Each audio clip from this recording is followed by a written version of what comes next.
everything you need to know about products and services that can improve your life. This is Experts on Call on CL 650. So I'm standing at the gates of the west. I put money at the light to the side. He actually dug up a song about gates. Yeah. How good is that? Very nice. Well Very done. nice. Yeah, always got to hand it to Dwayne. Good songs for the intro of our show, which is called StrataLife. Everything you need to know about living and basically managing stratas. And a lot of people listening to this live in apartments, live in stratas, and you have to deal with everybody else that's part of it, and it can be challenging. But you might be actually associated with the council that looks after things, and it's a great show to listen to. Now, Mark, we talked a little bit before about Valley Aldor, and we're going to get into some specific questions. So you deal mostly with the security gate for the garage area, right? That's right. Okay. So, and you mentioned before, for those who are just tuning in, so we had some snow recently, and some stratas decide to keep the gate open during the snowfall just to make sure it's going to work properly once all the snow disappears. So that sort of leads into my first question.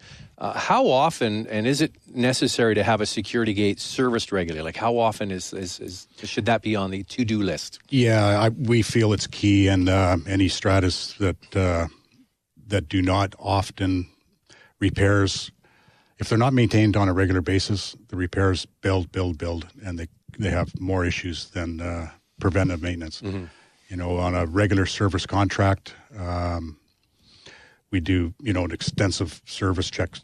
I have a checklist I can read off a little bit later. But, depending on the size of the parkade, number one, 20 stalls and less, we recommend twice a year, 20 to 40, 50, 3 times, and 50 over quarterly service. If we prevent one emergency call in the evening, just in a year with the preventive maintenance program, the cost savings for that one overtime service call would cover the quarterly maintenance. Really? Just for one savings. So to get you out of your house and in the van and head there is expensive.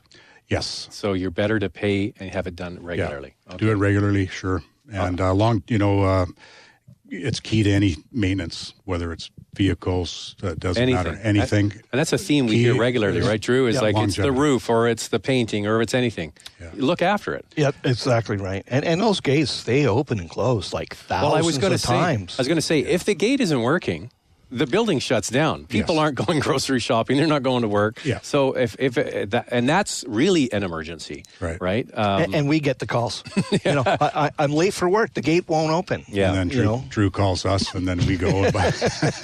He dumps his problem onto us. Yeah. We rely on it. Yeah. Well, I'm sure Drew doesn't want to get in the van at the middle of the night and go and deal with it. Yeah. All right. So, we kind of touched on the next question. The regular maintenance reduced the cost for the strata. So that's kind of self-evident. So now, when you have a strata, Drew can help with this one, and you're talking to them about all of this preventative maintenance stuff. So you should have the roof inspected regularly. You should have the gutters cleaned regularly. You should have the garage door. We had somebody else talking about the maintenance for the paving or the waterproofing of the garage floor, those sorts of things. Is there a point typically that happens in a strata where they go, okay, time out. We, with the preventive maintenance stuff, it's too expensive. But then your answer is, well, so what do you say? Well, because the list adds up, right? Yeah, and it's and that just doesn't happen every now and then. That's an ongoing thing with stratas.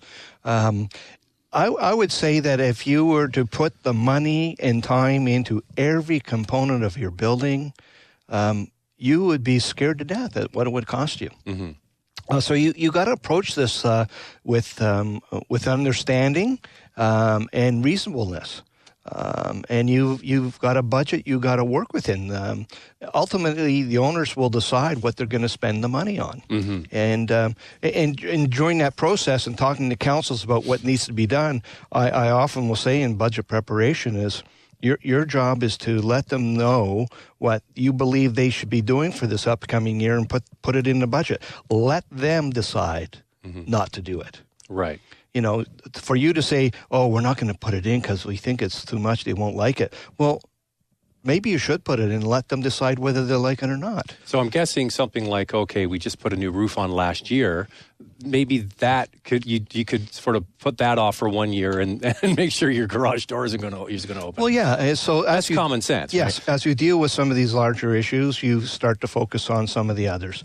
And we've talked earlier about the depreciation reports, and these are a 30-year plan to help you understand what sort of maintenance and repair and replacement you're going to have in the years ahead. So you try and plan accordingly. It's a challenge. It's an ongoing challenge. So Mark Furkatich is here from Valley All Door and talking about the security gates, and that's really why the gate is there. It's security. It's sort of your first line of defense before you get into the garage area.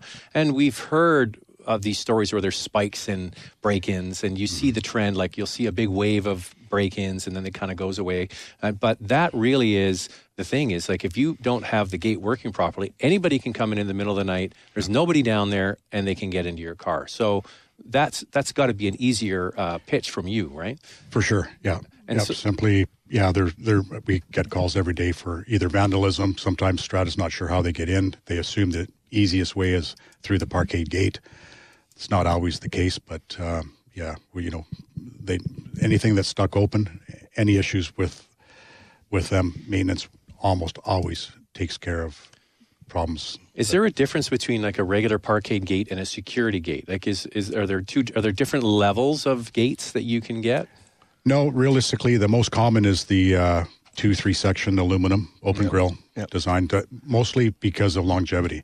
The gates themselves can be 20, 30. We've got gates that have been in for 35 years, as long as they're not run into. We've had two just last week, one because of the snow conditions. But regular maintenance on a gate like that, they're really for longevity, they're the way to go.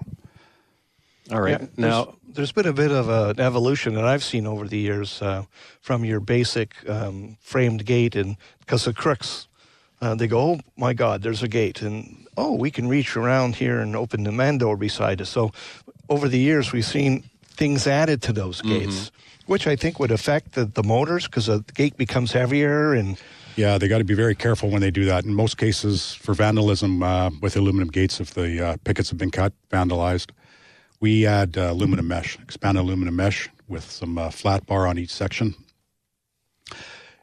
It's a great deterrent. What happens there mainly is that now you have to cut the mesh, you have to cut the bars themselves, and the flat bar that we put on. So the deterrent, it takes much longer. yeah, Adding any more weight, some Stratas choose to put steel mesh on. Well, now you're almost doubling the weight of the gate.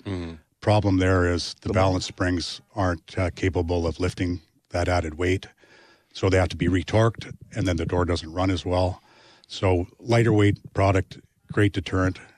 Steel mesh, no. If you do, likely have to change the balance springs too to accommodate that. the motor must be affected by that too. Well, the torsion springs do all the lifting. yeah, so because its weight is like an elevator. For the elevator to go up or down, there's the weight, the counterweight, right? So Yes. it's sort of like a nice balance between so the motor doesn't actually need to have a lot of power because it's weighted properly. Exactly. So when you change the weight, that's when the motor strains. That's right. Yeah. Yeah. You'll find a clutch slipping, door stuck part way, and then we go there. They've added this weight to the door, so the clutch needs to be reset. Yeah. But the balance of the door throws everything off. It's harder on hinges, rollers. You're taking 140 to a 200-pound gate and making it 300. Well, the torsion springs, they're not designed to lift that weight. You either change them to get the perfect balance again, and then as soon as if you retorque them, now the life cycles of the springs have decreased. Now, most of the times I've gone into, whether it's a private strata or a lot of other places, like a hotel, for example, that has a gate, you get the key and you can swipe the key and the gate opens, and then you go in, and then the door stays open, right? And there's that sort of plastic tube, the rubber tube that you drive over. Exit hose. What's it called? A treadle hose. Now I know, it's called a treadle hose. We just ran over the treadle hose. Yes. So that lets the system know the car has passed. But that time is the time when the bad guys can get in. They'll sort of hide around a corner. They see the gate open, and whoosh, that's when they go in. So is there any kind of other laser, you have like on my garage door at home, if I walk through the beam of light, it stops automatically, or it flashes, or does something like that. So is there any way to know that somebody else has gone in other than a car? No, not really. There isn't. All the secure gates do have the safety photocells, just like your personal garage doors. Yep. Once a vehicle's past that or a pedestrian's past that, the motors or the operators are timed. You can set them from 2, 3, 4 seconds up to a minute, say. And that's the difference, right? Is how quickly the gate retreats and back to its after you. So if you, sorry, go ahead. And so that's where a higher break-in area, we'd have it go down quicker. Yes, exactly. Sure. 8 seconds we recommend, depending if you're going down, turning 90 degrees, or you're just driving straight in. Some Stratas want them to close instantly, but then you've got to worry about somebody tailgating you in, hitting the gate. Second car always hits the gate, right? Ongoing concern, Stratus, getting people to wait for the gate to close behind them so that somebody doesn't slip in behind. So is that sort of a protocol thing? You say when you pull into the underground, stop, watch the gate shut, and then proceed. Yeah. But then you might have somebody coming the other way, and then or 2 or 3 cars going out. How long are you going to sit there, right? So well, I think if you got somebody coming in right behind you and you recognize them, you don't have to worry about it. But no, I mean going out. Well, going out is if you got a lineup of cars, the last person.